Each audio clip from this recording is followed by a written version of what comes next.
오늘은 4월 7일 월요일, 월요 예배 아침 예배로 하루를 또 한 주를 시작합니다. 예수님의 생애 5번째 말씀, 예수님의 시험이라는 제목의 말씀이고요. 이 기록은 누가복음뿐만 아니라 마태복음, 마가복음에도 동일하게 기록이 되어 있는데 조금씩 다르지만 제가 특별히 누가복음의 말씀을 나누려고 하는 이유가 있습니다. 설교를 통해서 함께 좀 나눌게요. 다니엘이 태어날 당시에는 그 고대 근동의 패권 국가는 아수르였습니다. 다니엘이 태어날 그 당시에는 아수르였지만 다니엘이 장성했을 때는 아수르가 지고 바벨론이라는 제국이 등장하면서 바벨론에 의해 아수르가 망하게 되고 바벨론에 의해서 다니엘의 고국이었던 남유다도 망하게 됩니다. 그리고 이제 바벨론으로 다니엘은 잡혀가게 되죠. 그리고 얼마 있다가 70년이라는 시간이 지난 후에 페르시아라고 하는 나라가 다시 패권을 잡습니다. 말하자면 다니엘은 아수르의 시대에 태어나 바벨론의 포로 시대를 지나 그리고 페르시아의 시대까지 이르는 가히 3개 제국을 통틀어 거쳐왔던 사람이었죠. 그럼에도 불구하고 그는 포로 식민지 신분임에도 불구하고 나라가는 곳곳마다 바벨론에서도 페르시아에서도 고위 관직의 자리를 감당해냈습니다. 뿐만 아니라 왕들이 다니엘의 지혜와 또 명철에 탐복하며 그를 고위 관직에 세울 수 있었던 이유, 그것이 무엇일까 생각해 보면 결국 그는 하나님의 말씀의 통찰과 지혜를 얻었다라는 것을 알 수가 있죠. 세상이 바뀌고 또 패권 국가가 바뀌고 여러 가지 어떤 정치적인 모양과 형태가 달라지지만 그 속에서도 여전히 그의 삶의 중심을 지킬 수 있었던 건 바로 구약의 말씀이 그의 삶의 가치였고 그 가치가 삶의 실제로 이루어졌기 때문에 그는 현재 삶 속에서도 탁월한 영향력을 끼치는 고위관직자의 역할을 감당할 수가 있었어요. 이건 우리에게 굉장히 중요한 인사이트를 줍니다. 지금 정말 세상이 혼란스럽고 막 변화무쌍하죠. 우리의 개인의 삶도 그렇고 나라도 그렇고 국제 정세도 그렇습니다. 또 우리가 현재 일하고 있는 이 일터의 상황, 의료계의 상황 역시도 단 5년, 10년 앞을 내다보기 쉽지 않은 그러한 시대입니다. 그럼에도 불구하고 우리는 시대와 또 역사를 통찰하는 하나님의 지혜와 능력을 성경 말씀 속에서 얻게 될 줄로 믿습니다. 하나님의 말씀, 오늘도 예수님께서는 사탄의 시험을 이기는 방식을 어떻게 이겨냈냐? 바로 하나님의 말씀으로 이겨냈던 것을 볼 수가 있죠. 이건 단순히 하나님의 말씀으로 이겼다 정도가 아니라 어떻게 이겼는지 그 내용과 형식까지도 우리에게 잘 보여주고 있습니다. 오늘 우리가 읽었던 이 4장의 말씀 앞전에 우리가 지난주 목요일 날 말씀에 예수님은 침례 요한에게 침례를 받고 이제 본격적으로 공생애를 시작하는 그러한 스타트 라인에 섰던 것들을 보았습니다. 그리고 오늘 예수님은 그 공생애 시작하기 전에 40일 동안 금식하며 기도하실 때에 오늘 사탄이 와서 예수님에게 3가지의 시험을 하는 것을 볼 수가 있죠. 그 3가지의 도발은 바로 이것입니다. 경제적인 메시아가 되라. 그리고 권력과 영광을 취하는 정치적인 메시아가 되라. 그리고 기적을 일으켜서 한 번에 사람들의 이목을 집중시키는 기적의 메시아가 되라. 이런 3가지의 유혹을 하게 되는 것이죠. 한마디로 말하면 어렵게 할 거 뭐냐? 너 하나님의 아들 아니냐? 쉽게 해라. 능력으로 해라. 기적을 보여라. 시간 끌지 말고 빨리 해라. 이렇게 도발하고 있는 것입니다. 3절에 보시면 내가 만일 하나님의 아들이거든 이 돌들을 명하여 떡이 되게 하라 이렇게 했습니다. 떡이 되게 하라. 바로 눈에 보이는 물질적인 것으로 사람들의 마음을 얻어라. 그러면 금방 메시아가 될 것이다 라고 유혹을 하자 예수님은 기록되었으되 라고 하면서 사람이 떡으로만 살 것이 아니오 하나님의 입에서 나오는 모든 말씀으로 산다라고 말씀으로 물리치시죠. 7절에도 보면 네가 내게 만약에 절하기만 하면 내가 가지고 있는 이 세상의 영광과 모든 것을 너에게 주겠다라고 하면서 쉬운 방법을 택하라고 유혹합니다.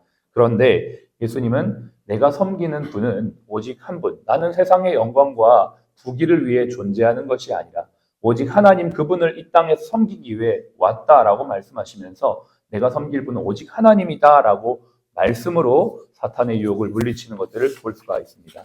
9절에서도 예루살렘 성전 꼭대기에 올라가서 사람들이 보는 그곳에서 뛰어내리는 퍼포먼스를 진행하므로 일거에 사람들의 이목을 집중해서 기적의 메시아로 등극해라 라고 하는 이 사탄의 유혹에 예수님의 말씀으로 물리치시면서 이겨내시는데요. 특별히 9절부터 11절까지의 이 내용은 참 우리에게 놀라운 어떤 생각을 하게 됩니다. 사탄이 어떻게 유혹하냐면 구약의 성경을 인용해서 유혹해요. 사탄도 말씀을 알고 있다는 것을 알 수가 있습니다. 기가 막히죠? 예수님만 말씀으로 사탄을 물리친 게 아니고 사탄이 예수님을 시험할 때 성경 구절로 시험하는 것들을 봅니다. 보실까요? 10절에 기록되었을 때 하나님이 너를 위하여 그 사자들을 명하사 너를 지키게 하시리라 하였고 또한 그들이 손으로 너를 받들어 내 발이 돌에 부딪히지 않게 하시리라 라고 하는 이 시편 91편의 말씀을 인용하면서 하나님의 아들 예수님께 지금 도발을 하고 있는 것들을 보게 됩니다.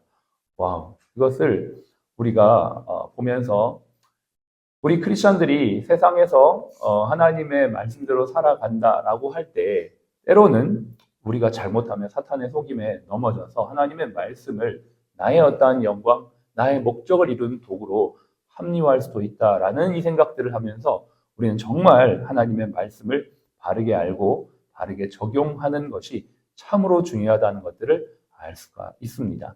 기적, 또 그다음에 어떤 정치적인 능력, 이러한 어떤 빠르고 쉬운 방법으로 하나님의 나라를 이루려고 하는 이 사탄의 유혹을 예수님은 일거에 물리치시면서 하나님의 말씀으로 기록되었을 때 이렇게 이뤄 나가는 것들을 보면서 우리는 이 시대를 살아가면서 어떻게 그러면 하나님 뜻을 이루어갈지에 대한 생각을 다시 한번 하게 됩니다. 사탄은 빠르게 쉽게 하라고 하지만 예수님은 어떠한 경우를 보더라도 순식간에 이루어지는 것은 하나도 없다라는 것을 우리에게 보여주고 있는 것입니다. 지금 이 기록되었을 때라고 하면 인용하는 이 말씀들은 하나같이 구약의 말씀들입니다. 시간으로 따지면 800년 전에 예언되어진 말씀들을 하나씩 빌드업하면서 차근차근 해나가며 하나님 나라 공동체를 이루어가기 위한 터를 어떻게 해야 될지를 우리에게 알려주고 있습니다. 내용과 방식과 절차가 이 예수님과 사탄의 대화 속에서 고스란히 보여져 있는 것이죠. 내용은 무엇입니까? 하나님의 말씀입니다. 방식은 무엇입니까? 차근차근 인내하면서 빌드업해 나가는 것입니다. 그렇게 쌓아진 하나님 나라 공동체는 절대 망하지 않습니다. 절대 무너지지 않습니다.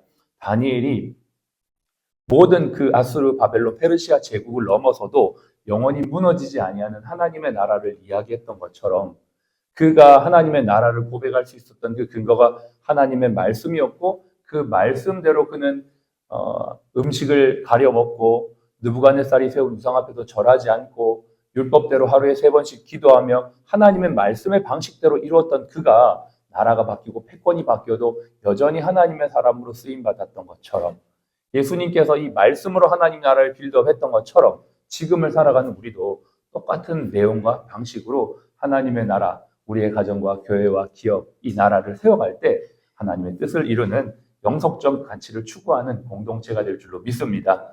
예수님이 우리 앞서 본을 너무나 확실하게 보여주셨습니다.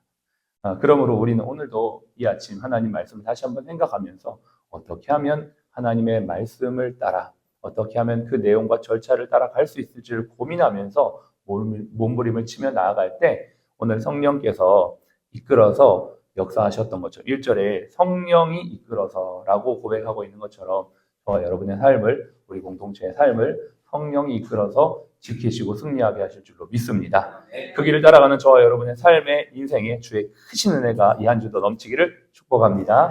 기도하겠습니다. 우리 같이 한번 1분 동안만 기도하겠습니다. 삶의 시험이 올 때, 일터의 어려움이 올 때, 나라와 민족의 고난과 환란이 올 때 우리는 어떻게 이겨낼 수 있습니까? 우리는 어떻게 하면 세월이 지나도 영속적인 가치를 추구하는 공동체를 세워갈 수 있을까요?